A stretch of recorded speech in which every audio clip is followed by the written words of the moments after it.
family is demanding answers. 48 hours after their son was booked into the Hamilton County Jail, they received a call from the hospital that he was brain dead. A former District Attorney General Neil Pinkston is representing the family. Xavier Harris is live at the jail after speaking with the man's father. Xavier, what did he tell us? Hey, David, Greg. So right now, the father of Christopher Ayala says he isn't getting much information about what happened to his son here at the Hamilton County Jail. He says anytime that he reaches out to someone here at the jail to get some video to see what happened to his son, he says he doesn't get a response. Somebody needs to tell me. Somebody needs to let me know what's happened to my son. Christopher Ayala's dad, Edwin Ayala, says he doesn't understand how in 48 hours his son can go from looking like this to looking like this. This whole side of his lip was busted. He's got like a chipped tooth up here. He's got scratches, like deep scratches right here on his knees. He's got like a real long bruise on that side of his leg. According to an arrest report on April 27th, the Hamilton County Sheriff's Office got a call from Christopher, who was at his home 4 times, but the 911 dispatcher couldn't understand what he was saying, so they sent a crew to check on it. Christopher's father says it was a lack of sleep. Whenever you don't sleep for a little bit, you have sleeping deprivation. According to the report, when deputies arrived, they saw Christopher and noted that he appeared to be under the influence of narcotics and they could smell a strong odor of weed. The report continues to say deputies asked Christopher if there was an emergency and he replied no, and they left. Deputies say he continued to call 911 until they finally arrested him for improper use of 911. And there's people that get put over with a sack of weed on them.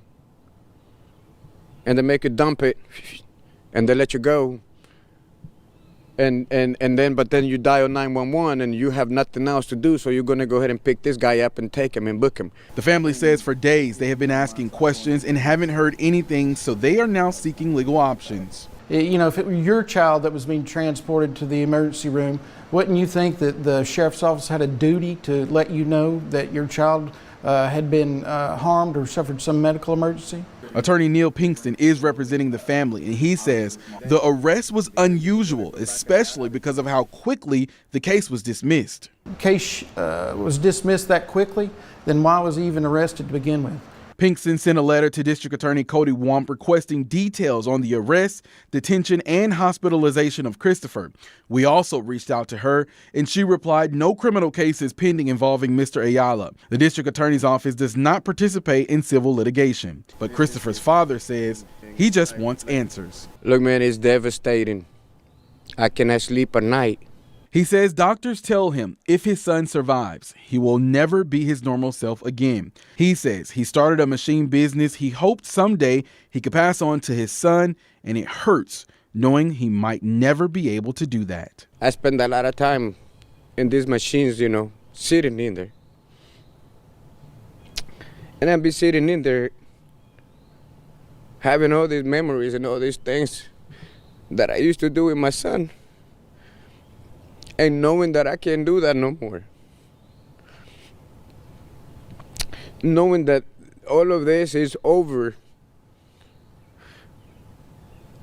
I don't wish no parent to go through what I'm going through. Now, we also reached out to the Hamilton County Sheriff for a comment regarding this incident, but at this time, we have not heard anything back.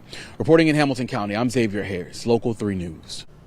They were never informed by the detention center, the jail, or the sheriff's office that their son had been transported to Erlanger. They only found out hours later after someone at Erlanger had called them.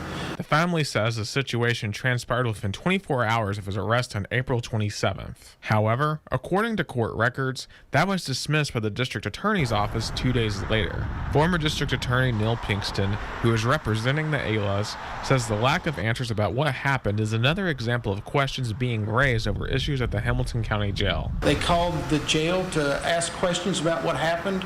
A number of phone calls. One of those, they were told that their son had never even been booked into that jail. Just in the past year, according to our archives, there have been several incidents resulting in injury, death, and leading to legal action against the jail. I know that the county commission has given the sheriff's office millions and millions of dollars to improve the security out at the jail with locks, cameras, etc. And so somebody out there knows what happened.